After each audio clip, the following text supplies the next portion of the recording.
देखिए आज हम यहाँ पर चर्चा करने जा रहे हैं अनसीन पैसेज के बारे में।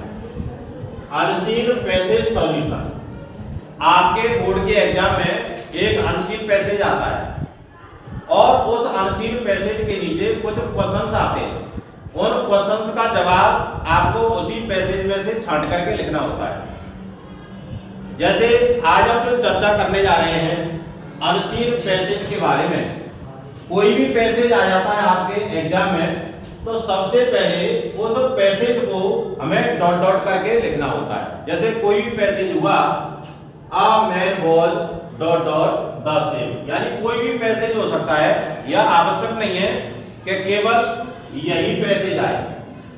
देखिए हम जब आंसर छांटते हैं, जैसे क्वेश्चन लेकर के आते हैं, उसके नीचे 2 क्वेश्चन 3 क्वेश्चन या 4 क्वेश्चन लेकर के आते हैं, उनका जवाब जो हम लिखते हैं उनका जवाब हम उसी में से छांट करके लिख देते हैं, यानी शब्दों को मैच करके हम उनका जवाब दे देते हैं। कैसे, एक बार मैं रिपीट करता हूं। मान के चलिए कि अगर कोई क्वेश्चन हुआ what did the man do, मनुष्य ने क्या किया। अब आपने क्वेश्चन में देखा कि मैन डू लिखा हुआ है, यानी मैन लिख रहा हुआ है, तो आप क्या करेंगे कि मैन वाली जो लाइन है यहां से लेकर के यहां तक लिख दो, डायरेक्ट हो गया आंसर। लेकिन बोर्ड के एग्जाम में पूरे मार्क्स नहीं मिलते हैं, उसमें हमें थोड़ा सा परिवर्तन करना होता है। तो कोई भी आंसर आ जाए तो आंसर शुरू करने की हम आपको आज अति जहरीली शॉर्ट ट्रिक के बारे में चर्चा करने जा रहे हैं।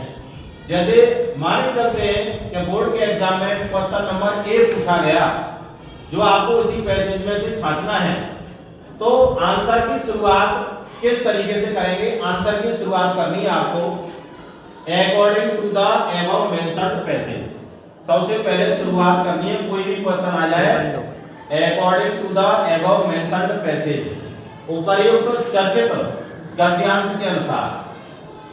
फिर क्या करते हैं, यहां से आगे पैसेज से आंसर की संभावित लाइन को लिख देते हैं। इसका मतलब क्या है कि जो आपने आंसर पहले यहां से छांटा था उसको यहां पर ऐड कर देते हैं, यानी जोड़ देते हैं। अगर हमारे सामने अगला क्वेश्चन आता है, कोई भी क्वेश्चन आता है, तो उस क्वेश्चन की भी शुरुआत हम करेंगे according to the above unseen passage.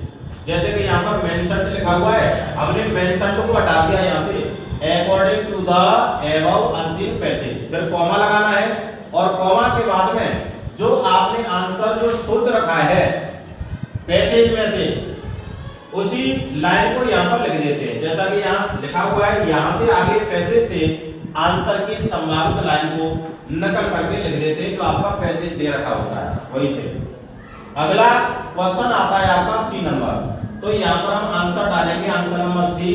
Answer number C की भी स्टार्टिंग हम इसी तरीके से कर सकते हैं according to the above passage. जैसे हमने यहाँ पर according to the above mentioned passage लिखा, यहाँ पर मेंशन्ड को हटा दिया या अनसीन कर दिया और यहाँ पर केवल पैसेज कर दिया। मतलब थोड़ी सी हेरा फेरी करनी है, थोड़ा सा बदलाव करना है, जिससे एग्जाम को भी यह लगेगा कि इसने थोड़ा सा बदल करके लिखा है। और बदलने से यह प्रभाव पड़ता है, क्या प्रभाव पड़ता है, प्रभाव यह पड़ता है कि हाँ बच्चे के अंदर थोड़ा सा टैलेंट है, समझने की क्षमता है, उसमें कोई ना कोई बदलाव किया है। क्वेश्चन नंबर आपका सी इसी प्रकार से लिखना है। अगर क्वेश्चन नंबर डी अगर इस तरीके का आता है कि आपको उसी में से आंसर छांट करके लिखना है, तो आपको आंसर नंबर डी की भी स्टार्टिंग इसी तरीके से करनी है according to the above paragraph. फिर क्या करना है, यहां से आगे पैसेज से आंसर की संभावित लाइन को लिख देते हैं, जो आपको पैसेज में दिखाई दे रही है। इस तरीके से हम पैसेज को सॉल्व कर सकते हैं। यह आपको बोर्ड के एग्जाम में बिल्कुल नहीं करना है कि आपको यहां से पंक्ति को उठाया, यानी एक लाइन को उठाया, डायरेक्ट लिख दिया। डायरेक्ट लिखने से आपको मार्क्स नहीं मिलेंगे। वैसे तो आंसर बनाने के और भी तरीके होते हैं, लेकिन यह जो तरीका है यह आपका बहुत ही शॉर्ट ट्रिक वाला तरीका है, इसको हर कोई कर सकता है।